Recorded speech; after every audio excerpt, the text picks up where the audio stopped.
welcome back. I'm EasyB. This is EasyB Tactical. Thanks for watching another one of my videos. I appreciate the support. I appreciate you watching the videos. If you enjoy this content, subscribe to the channel. Let's make it grow.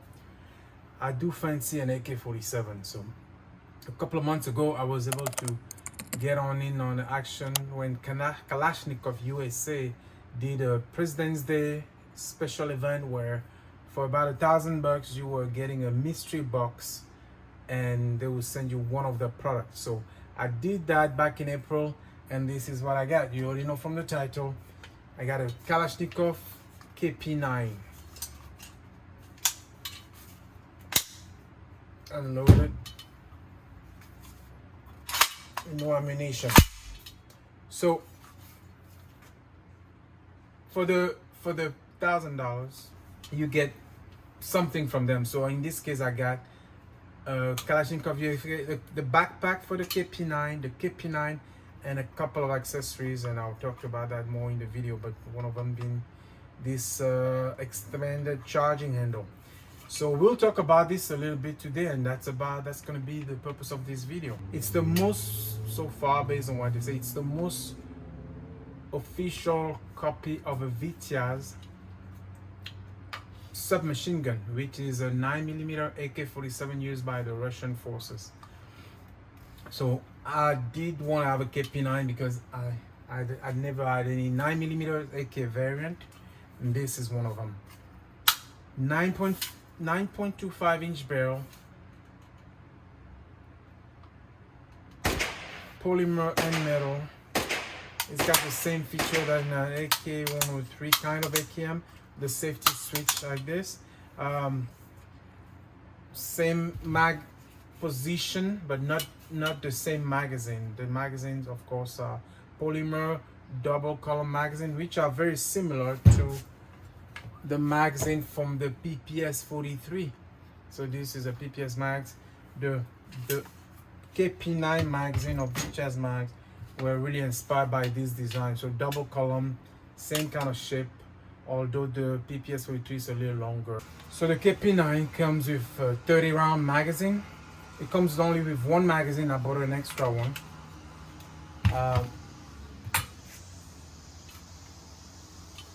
It's about 5.62 pounds. Talking about its features, it comes as a pistol. So this one you're looking at, I just received my form a couple of weeks ago. It's officially an SBR short barrel rifle, which is why I installed the official Kalashnikov stock, which is foldable. If I can match the...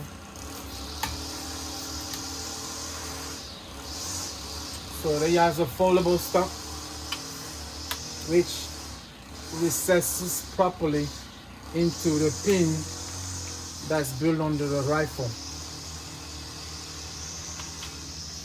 So on the KP9 you have this nerve, the rivet sticking out. It's meant to receive the foldable stock for the pistol. So this works very well. I mean, it was meant for the pistol. So I just installed it. It's pretty hard. It's not broken in yet. It's pretty hard to fold and unfold. Not hard, but it's not as smooth as I want it to be.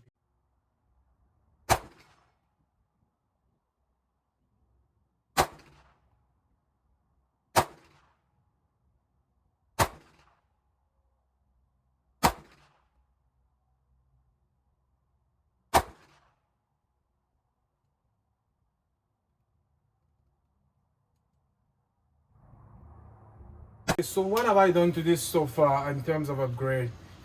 This one I've installed a Bushnell TRS 25, I believe, red dot. Nothing fancy, but I just wanted to have a red dot on it. I have an extended Kalashnikov USA charging handle, button cover, which is actually makes it easier to operate the charging handle, and easier to grab because it's a little bigger. And I think that's about it. And then of course the retractable stock, I mean the foldable stock. Comfort wise, anything that has a triangle stock I kind of like, but they are not the most comfortable thing to shoulder. So this one, for example, it's fine. The one drawback I have with it, since I've only shot it once since I installed the stock, is that it slips a bit on my pocket sometimes if I don't tuck it in pretty well on my shoulder pocket. Besides that, it's pretty fine. Some of the particularities of the KP9 are the fact that although it's an AK platform, the cover is attached to the upper with this this attachment joint which pivots upward, so you don't lose the cover, you don't detach. It's permanently attached with the joint, which makes it easier to retain your red dot zeroing, but also when you service the pistol, it just keeps the cover there. So it's similar than the internal of a real AK-47, except this spring, recoil spring, it's a little longer, but the bolt, everything else is like an AK, although this is a fake gas tube because this doesn't have a gas tube. It's just straight blowback. The bolt is a mask that goes back, and there's no really gas port in this rifle. So the design is just meant to keep the same speed and all, but the recoil spring is functional. The trigger is stock. It's the same kind of encrypted AK trigger. Sorry for the background noise. This is one of those days where my schedule is not ideal. Trying to squeeze this video in. Okay. Really very nice reproduction of the VTIAs. And I don't own a real VTIAs, you know, submachine gun full automatic. I don't have one of those. The KP9 comes with one sling swivel mounting point here and another one. There's a QD mount here. Before you install the stock, you can just remove this button and have a QD mount, but the foldable stock, the folding stock also has another sling point here, mount for the sling. What else? The rivets are nice. I mean, it's a very nice reproduction. It's from Kalashnikov USA. It looks very good. It comes with this muzzle flash hider device, which of course this is 1/28 muzzle size because it's a 9mm. Typically those barrels come in that size, but it's not threaded at the Russian, similar to the barrel of an AK-47. So you can remove the flash hider and run a suppressor, which I do quite often on the pistol, and it shoots very well with a suppressor. Shootability, how does it shoot? Shooting wise, running the gun is pretty fun. I have only put a few rounds through it. Shoots well, no major issue. As I mentioned before, I turned into an SBR. I could shoot it as a pistol, but of course it's not ideal, but it was pretty flat. It's a flat shooter. With the stock, it's perfect. Once I sighted in, very nice. My red dot kind of co-weaknesses with the front side, but not exactly. It's not a big deal really, but you can see. So if this fails, I can clearly see through the front side with it.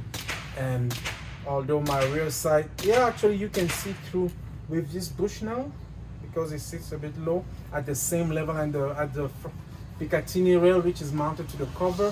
I can clearly see my rear and front fixed side. So if the red dot fails, I can still use the sight traditionally.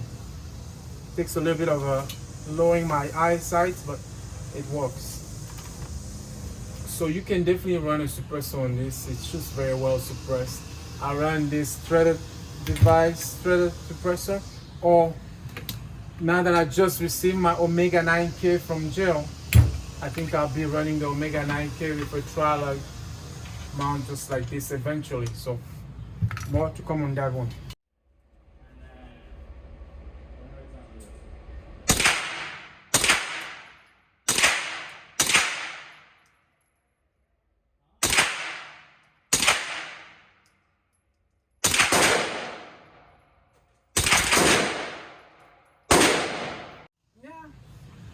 Besides the triangle stock slides out a little bit. I like it. I think it's a good pistol. I can't wait to put more round to it. One thing I did not mention is that the front, so of course this is not a real functional gas block because it's not a true piston gun, but the muzzle device in the front, the muzzle cap device in the front has a retention pin there, which I think is a nice touch. But for certain of some of my suppressor like this one, it has holes on the suppressor cap, so that hole actually engage that pin. And although it's a good, you would think it's a good idea to retain the suppressor, once I thread it enough, I don't need that pin, that hole to engage, and it makes it really hard for me to release the suppressor because I have to find something thin and small enough to insert to release the suppressor mount. Of course, this suppressor was not meant to be kept captive by that pin. It's not like it's not like a dead air Wolverine or anything like that. Polymer grip, polymer magazine block. This is polymer. This is steel. Polymer furniture. Triangle stock is metal. Yeah, I wish they came with 2 mags. They only came with 1 mag, but I've since then bought another mag. Besides that, I just need to shoot the pistol more. I took it to the range. I haven't done too much. I haven't shot it too fast, but very manageable. He's a good shooter. It was pretty accurate, and I can't wait to spend more time to it. That was my first quick impression on the Kalashnikov USA KP9. Let me know in the comments if you have one of those. Let me know what you want me to do with this thing, because I may upgrade more. I can't, it's an SBR now. I'm not trying to. I didn't get it to get rid of it. I did not acquire it to get rid of it. But I don't know if I'm gonna leave it like this or I'm gonna make it a little more tactical looking, like a Russian VTR. So I would like to get your input. If you have one of those, let me know. If you have a question, shoot me a message on the comments or send me an email at easybtactical@gmail.com. Thanks for watching. Take care and have a good time.